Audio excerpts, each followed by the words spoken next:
नमस्कार, मैं आत्मप्रिया आर्य KP news bulletin में आपके साथ। पहले देखते हैं मुख्य समाचार।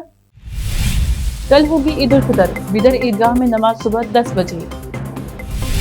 कर्नाटक राज्य हज समिति के अध्यक्ष रौफुद्दीन कचरीवाला और अंजुमन के सदस्य मंसूर खादरी ने हज 2022 के कुरा के बारे में बताया। कुमार स्वामी कर्नाटक महासीमा विवाद के रूप में शरद पवार के हस्तक्षेप की मांग करेंगे। BL संतोष ने भाजपा के बड़े बदलावों के लिए साहस की सराहना की। मुंबई का कहना है कि उनका काम खुद के लिए बोलता है। युवाओं को बेरोजगार रखने वाले जनता माफ नहीं करेगी। TMC ने PM मोदी पर साधा निशाना। विश्व में सबसे तेजी से बढ़ती अर्थव्यवस्था को 8 साल में बर्बाद करने की केस स्टडी बना भारत। राहुल गांधी का तीखा तंज।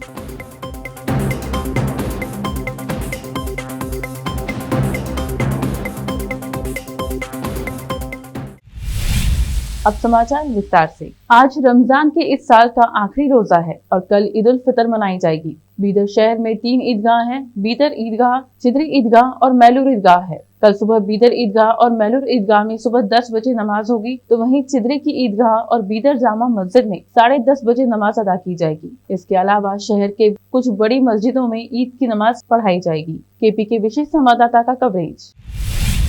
कर्नाटक राज्य हज समिति के अध्यक्ष रौफुद्दीन कचरीवाला और अंजुमन के सदस्य मंसूर खादरी ने हज 2022 के कुरा के बारे में बताया। कर्नाटक राज्य हज समिति के अध्यक्ष रौफुद्दीन कचरीवाला ने बीदर के अंजुमन खादिम उल हुजाज के कार्यालय में आज पत्रकारों से बात करते हुए कहा कि हज 2022 का कुरा हुआ है, जबकि यह कुरा मुंबई के बजाय बेंगलुरु में होना था, जहाँ मुख्यमंत्री बसवराज बोम्मई और हज मंत्री शशिकला जोड़े को मौजूद होना चाहिए था। सऊदी से गाइडलाइन बहुत देर से मिली है। इस अवसर पर अंजुमन के अध्यक्ष सैयद सगीर अहमद, कार्यदर्शी सैयद मंसूर खादरी सहित अन्य सदस्य उपस्थित थे। इस मौके पर सैयद मंसूर अहमद खादरी ने बात की। हमारे कैमरामैन साबिर खान का कवरेज। से 50% से 40% लेस किया गया है। उसके साथ साथ कर्नाटक स्टेट का जो हमारे हज यात्री यहाँ कर्नाटक से जाते थे वो लगभग 6 से 6,500 लोग जाते थे और एप्लीकेशंस भी हमारे लगभग 25,000 के आसपास एप्लीकेशन आते थे।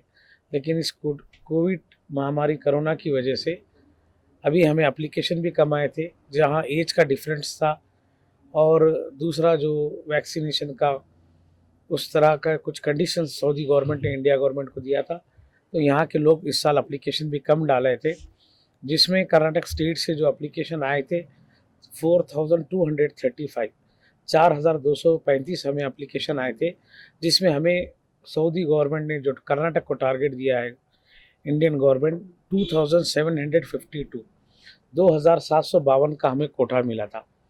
तो उसके साथ साथ आज उस कोटे का हमें खुरा करना था, जिसमें ड्रॉ करना था।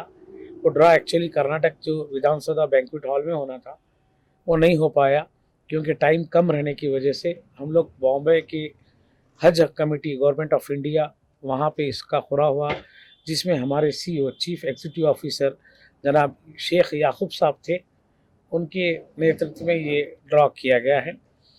ख़ास तौर से उन तमाम के लिए जिनका सिलेक्शन हो चुका है, मैं अंजुमन की तरफ से और स्टेट हज कमेटी की तरफ से तमाम मुंतखबशुदा आज़मीन हज को उनके हज के सिलेक्शन पर उनको मुबारकबाद देता हूँ। सबसे अहम बात जो यहाँ कहने की है वो ये कि बिल्कुल कम टाइम में ये सब काम हो रहा है। सिर्फ 6 दिन पहले जो है ना कोटा अलाट किया गया और आज ड्रा हो गया और फर्स्ट इंस्टॉलमेंट भरने की लास्ट डेट 6 मई है, यानी सिर्फ 4 दिन का टाइम मिला है। उसमें भी कल फिर छुट्टी है, इसलिए सिर्फ 3 दिन के अंदर इन लोगों को पैसे भरना है।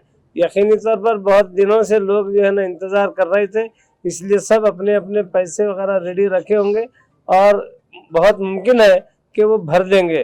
तो 6 तारीख के अंदर आप तमाम लोगों को फर्स्ट इंस्टॉलमेंट 81,000 आप लोगों को जमा कराना है। उसके बाद जो है ना फिर दूसरा इंस्टॉलमेंट या टोटल कितना खर्च आएगा, ये हज कमेटी पूरा फॉरेन एक्सचेंज को देखने के बाद और फ्लाइट्स के रेट्स वगैरह देखने के बाद और जो है ना वहाँ अकोमोडेशन का काम करने के बाद फिर जो है ना सेकंड इंस्टॉलमेंट का डिक्लेरेशन देगी। तब जो है ना बाकी का जो अमाउंट रहता है भरना रहेगा। इसलिए अभी 81,000 रुपये पर हेड आप लोगों को जो है ना भरने का है, पहली बात। दूसरी बात, आप लोग अपने साथ एक जो है ना डिक्लेरेशन देने का है। यहाँ पर हज कमेटी की यहाँ पर फॉर्म है, वो फॉर्म में आप डिक्लेरेशन देना और साथ में साथ आप अपना ओरिजिनल पासपोर्ट जमा करा देना है। बीदर ईदगाह समिति के हाल ही में चुनाव हुए हैं और एक नई समिति ने कार्यभार संभाला है। हालांकि पिछली समिति पर धन के दुरुपयोग सहित अन्य आरोप लगाए गए, यहाँ तक कि मामला अदालत में भी चल रहा है। ऐसे में एक बार फिर बीदर के निवासी समीर शाहिद नामी व्यक्ति ने सोशल मीडिया पर बीदर ईदगाह की नई समिति के हिसाब किताब पूछकर मामले को एक बार फिर सुर्खियों में लाया है। इस पर केपी ने पड़ताल कर समीर शाहिद से मिलकर उनसे बात की। केपी के विशेष संवाददाता का कवरेज कि आप तमाम मसाइल को कल ईद की नमाज से पहले जो प्रोजेक्ट जो आप रिपोर्ट पेश करते हैं, वो रिपोर्ट में आप इस तमाम मामले को जाहिर करें आम उम्मतुल मुस्लिमीन के सामने, शहर यानी बीदर के मुसलमानों के सामने कि वो 5.5 करोड़ 33 लाख रुपये जो माइनॉरिटी हॉस्टल के प्रपोजल का जो मसला था, वो पैसे आए या नहीं आए, या वो ज़मीन माइनॉरिटी हॉस्टल को गई या नहीं गई। जो इलेक्शन से पहले तमाम मसाइल हो रहे थे और जो तमाम एलिगेशंस या ब्लेम्स या इल्ज़ामात साबिक़ा कमेटी के ऊपर लगाए गए थे, वो तमाम आप क्लियर करिए कि लोग वो अच्छे हैं या बुरे हैं, या कितने पैसे खा गए, ईदगाह का कितना मामला कर घोटाला कर दिए वो लोग, या और क्या क्या वो लोग ज़मीनें खरीद लिए ईदगाह के पैसों से, या अपनी ज़ाती मसाइल के लिए वो पैसा ले लिए, या और अपने अपने जो भी इस्तेमाल किए हैं, वो आपकी जिम्मेदारी आयद हो जाती, क्योंकि आप लोगों ने चार्ज लेकर करीब 2 महीने हो गया। तो मेरा मानना ये है कि ये आप सेक्रेटरी साहब, सदर साहब और 21 मेंबरान, कुल 21 मेंबरान की जिम्मेदारी आयद हो जाती है कि ये ईदगाह का मसला है, पूरी कौम और मिल्लत का मसला है। आप लोगों से अदबन गुजारिश है मेरी कि कौम को गुमराही में मत रखिए। उसको कल आप ईद की नमाज से पहले जो रिपोर्ट पेश करते हैं, उसमें ये सब क्लियर कर दीजिए कि साबिक़ा कमेटी ने क्या क्या घोटाले किए हैं। लास्ट ये रिक्वेस्ट है कि जितने इल्ज़ामात साबिक़ा कमेटी के ऊपर इलेक्शन से पहले लगे थे, या वो इल्ज़ामात आप लोग साबित करिए या नहीं, तो आप लोग ये समझ लीजिए कि ये आप लोगों ने इलेक्शन से पहले एक अंदरूनी एजेंडा था कि वो लोगों को बदनाम करना।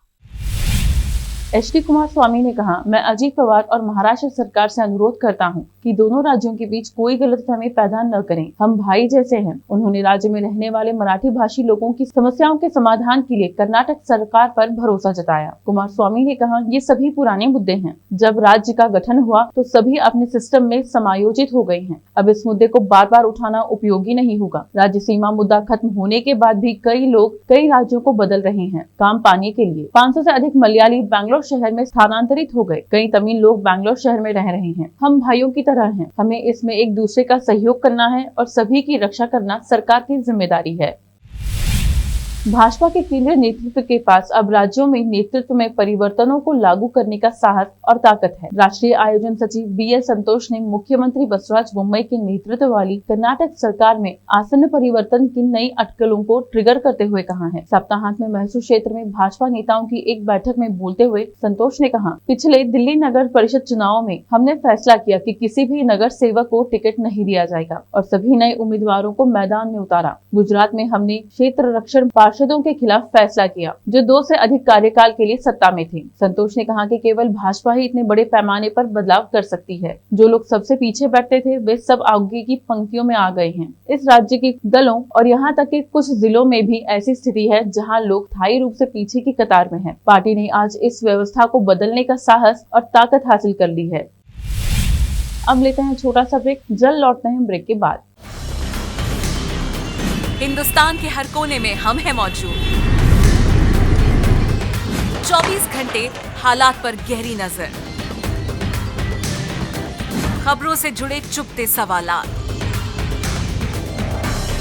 और आपको दिखाता है धार्मिक, सामाजिक, राजनीतिक, लोकल और इंटरनेशनल न्यूज की सबसे बेहतर कवरेज, जो आपको रखती है हर पल बाखबर। देश और दुनिया भर की खबर के लिए देखते रहें KP News 24/7। Noor education trust Bidar की ओर से चलाए जाने वाला Noor MEd and BEd college Bidar, recognised by NCTE Delhi and affiliated to Gulbarga University, Gulbarga. Admission are open for the academic year 2021-22. विशेषज्ञ और सक्षम शिक्षकों द्वारा शिक्षा प्राप्त करने के लिए नूर एमएड एंड बीएड कॉलेज में दाखिला लें और शांत वातावरण में शिक्षा प्राप्त करें। बीदर शहर में बेहतर शिक्षा का एकमात्र केंद्र Noor MEd and BEd college, Shahpur gate, Bidar. Phone numbers 9945283920, 8482221297। जब अपने सपनों का नया घर बन जाए तो उसे सजाने के लिए जहां घर की दूसरी सामग्रियों की जरूरत होती है, वही घर का मुख्य पात्र होते हैं द्वार, खिड़कियां, अलमारी।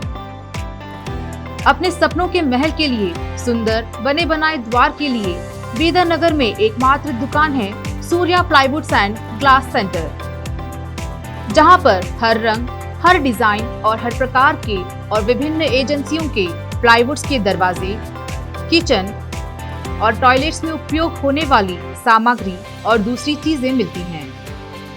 घर बनाने में उपयोग की जाने वाली सभी चीजों को खरीदने के लिए आज ही चले आइए आपके अपने शहर बीदर का आपका अपना shop Surya प्लाईवुड्स and glass centre, Parvati complex, BVB college road, Bidar.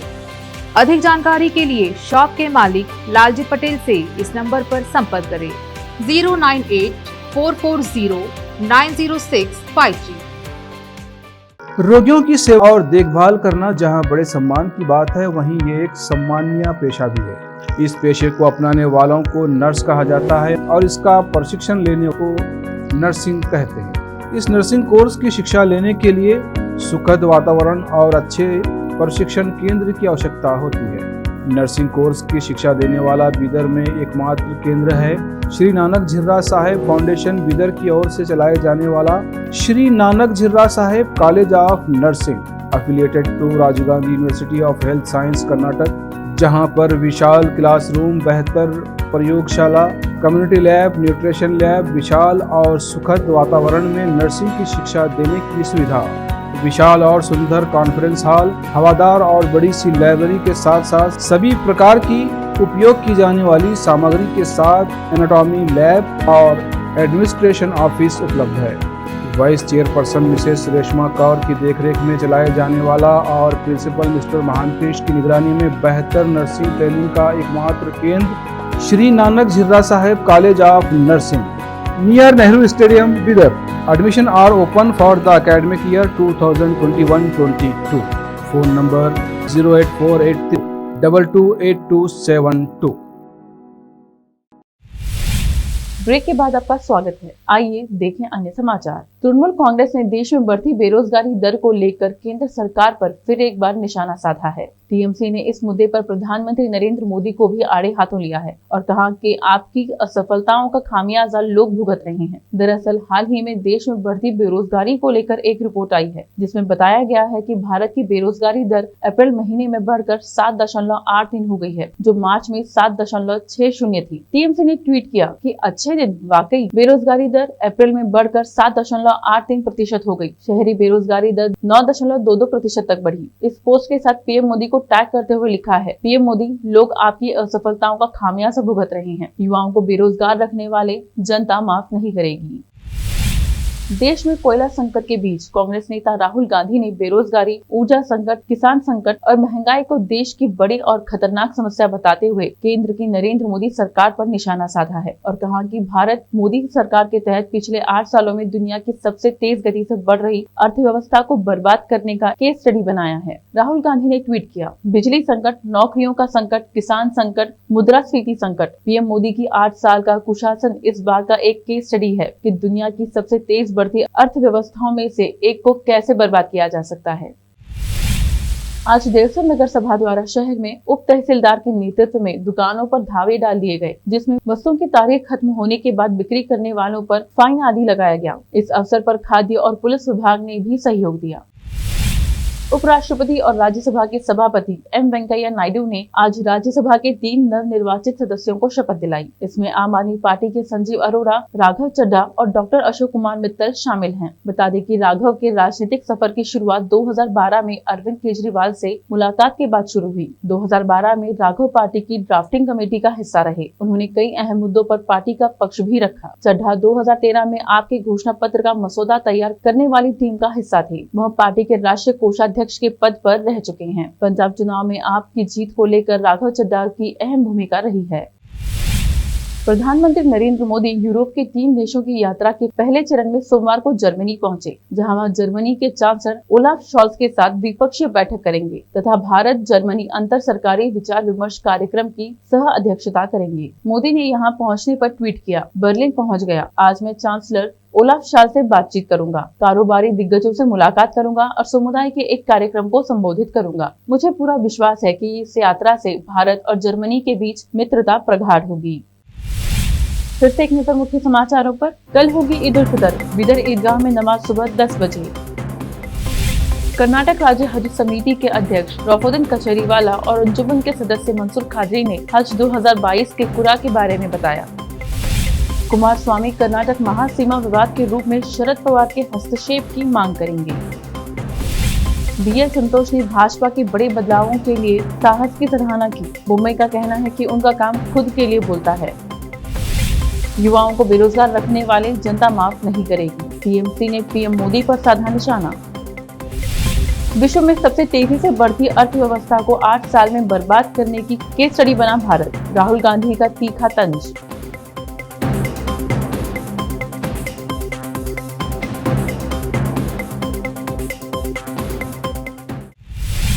KP news में इस वक्त इतना ही। समाचारों के लिए जुड़े रहिए KP न्यूज 24/7 से। फिर मिलेंगे कुछ और समाचारों के साथ। धन्यवाद।